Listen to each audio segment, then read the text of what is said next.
Bittensor family, it's Jeremy, aka School Crypto, bringing you another Bittensor video.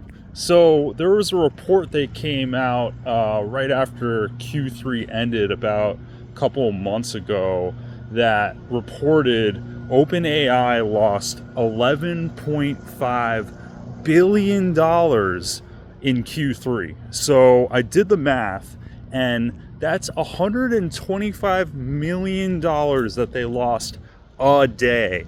And that's like losing a super yacht that's made of with a lot of 24 karat gold, or a 35,000 acre estate in the Adirondacks. So those are actual $125 million sales that happened. And that's like losing one of those yachts and estates every single day for 91 days. So I thought that that was absolutely incredible. Just the amount of resources that OpenAI needs to invest in terms of the compute that they need to power their large language model, and the data centers and the employees that they bring on, that they're spending millions of dollars trying to recruit. It's enormous. You know, this is a huge endeavor in terms of building the infrastructure that's needed for AI. So, you know, and just to compare that, you have Amazon that wasn't profitable for 9 years, and they lost $3 billion, okay, in 9 years. So about less than a quarter of what OpenAI lost in 3 months. And then you have Uber lost about $31.7 billion in 8 years before they were profitable. You have Tesla that lost $8 billion in 8 years before they were profitable.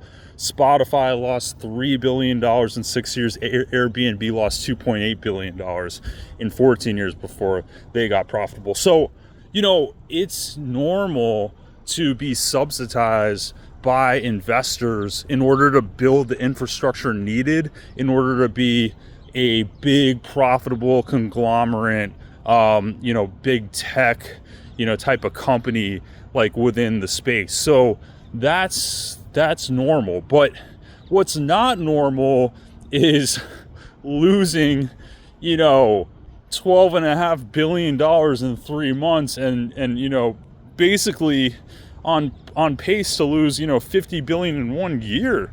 It's just, that's more than all those companies that I mentioned combined, and it took, you know, 8 to 14 years for them to lose all that, and this is just in 1 year for OpenAI. So, you know, basically, you know, is this sustainable? You know, is this going to be, you know, a process in which OpenAI is going to ultimately come out ahead? And they've actually, you know, raised a bunch of money, obviously, but their valuation has reportedly gone to about $500 billion. So, you know, there are investors that continually fund OpenAI because they believe that they're going to be, you know, the next it company and the next multi-trillion-dollar company.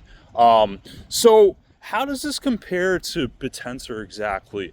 So with Bittensor, you know, you have a whole entire network that basically subsidizes the subnet owners and the projects that are involved. So, you know, so basically, if you are an entrepreneur or you're a business owner and you want to actually become a subnet within the Bittensor ecosystem, you need to purchase a subnet slot in order to get access to all these amenities. So just for reference, the last subnet that sold was that was reportedly sold was on October 31st, about a couple weeks ago, and it sold for 288 Tau, and Tau was about $500 at the time, so it was basically a $144,000 sale. So basically you have that upfront cost. You know, if you have a business, if you have a problem that you want to solve, and you know, you want to, you know, utilize the network, that's sort of like the buy-in cost. But what you get in return is just like this incredible, you know, infrastructure in play, like in the Bittensor ecosystem. And basically you have a whole army that runs by itself. You have these tau emissions that are flowing 24/7, and based on the amount of inflows that you get in your actual liquidity pool, so the more that someone buys your subnet token, the more emissions that you're going to be getting. And then you have these experts all around the world that are computer scientists, that do machine learning, that do a bunch of algorithms, and solve a bunch of really complicated questions, are able to work on your behalf, and ultimately solve these issues that can better your products. So for example, you have Ridges, who's an AI coding agent platform that basically has a winner-take-all contest, and the miners are just solving for these problems that these benchmarks are, and whoever solves the most problems and scores highest on the benchmarks that are given to them wins, $65,000, $100,000, and that's just every day. So this is basically a whole productivity flywheel, I call it, in terms of being able to outsource your work, not have to hire any employees, not have to, spend millions, tens of millions, hundreds of millions of dollars on like high-end talent that has like all these quote-unquote pedigrees and big resumes. You get to tap into the network of the world, and people who have talent, people who don't necessarily have these, big Harvard degrees or have worked for the Metas of the world or Amazons. If you can do these skills, if you can do these calculations, if you have the technical know-how, you are able to register as a miner and be able to participate. So as a subnet owner, you're getting access to that. And then you also have validators that are checking all these miners' work and making sure that everything, is verified and everything is exactly done the way it's supposed to be.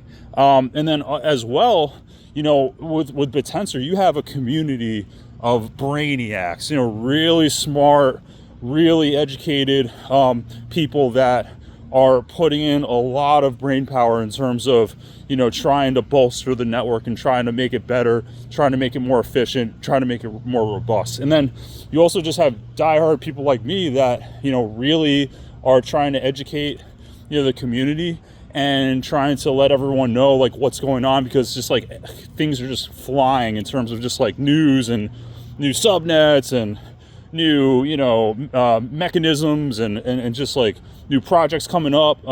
So, we're all trying to help each other out in terms of being able to spread the word and let everybody know about what's going on.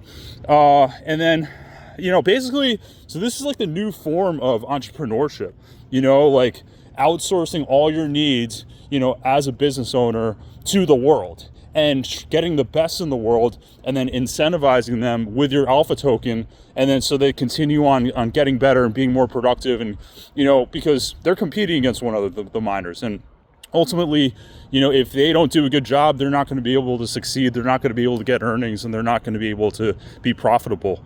So this is like the incentivization machine. This is exactly what Kantz, the founder of Bittensor, really strives for, is to incentivize people to create, state-of-the-art products, whether it's AI or not non-AI related, and be able to outpace their centralized counterparts. Because, Meta and Google and Amazon could have access to all of these like high-end talents that they could spend millions upon millions of dollars to, but there's only so many heads that they can put in the operation. And it's infinitely scalable with Bittensor to recruit as many people in the world, whatever country you're in, whatever language you speak. They have access to anybody to participate in the network and be able to contribute towards really high-end and, like I said, state-of-the-art products. So is the whole OpenAI thing sustainable? Like, are they going to be able to stay afloat and be able to accomplish the goals that they need in order to be, this great AI company that pretty much like powers the world? I don't think so. I think that, again, if you're losing 50, 60 billion dollars a year, and then you have reports of the product constantly being degraded because they literally can't afford to bolster the product because of all the money that they're burning, that's going to be an issue, you know. And then while you have these subnets that continue to be powered by the incentives, the miners, the validators, the community, getting emissions, and then also, you know, being profitable on their own, you know, in terms of the services that they provide, you know, like Shoots, for example, being able to, you know, make money from, you know, Bittensor and non-Bittensor customers, you know, like most customers actually don't even know that it's a crypto project, that it's on Bittensor. So, you know, you have this whole dynamic where you know, all this creation is happening, all these, you know, all this productivity is going on, while not having to burn through billions of dollars, while not having to, you know, lose a super yacht or a Adirondack estate every single day. So, you know, like, I just think that between Bittensor and its whole infrastructure, it is the new entrepreneurship. It is the new, you know, business creation mechanism. And because it has all the pieces in play in order to provide an individual with everything that they need in order to build a world-class product. You know, and I think that sooner rather than later, these centralized companies are going to kind of look over their shoulder and see that Bittensor's right on their tail. And you're going to have, you know, that, you know, again, if they're not being bailed out by the government and not getting additional funds and everything runs out, I think that somebody with Targon said on a Mark Jeffrey episode that Bittensor is going to be who they're looking towards because of the reliability of the network, because of the robustness of the network, and because it's a community that tries to help each other out and try to bolster each other's operations. So, you know, what do you guys think? Do you think that OpenAI can actually succeed based on all the money that they're burning and everything that they're losing, you know, $125 million a day? Or do you think that Bittensor could be, you know, the company that kind of goes ahead of that and starts to create innovations because of how efficient everything is and how little money that they're burning and how much creation that they're actually delivering? Definitely let me know in the comments. If you like the video, definitely like and subscribe. I'm trying to get you guys Bittensor content every single day. I've done a video about, I think, 8 or 9 days in a row. So trying to keep the streak alive for you guys. And I appreciate your time as always and look forward to seeing you on another one. Take care.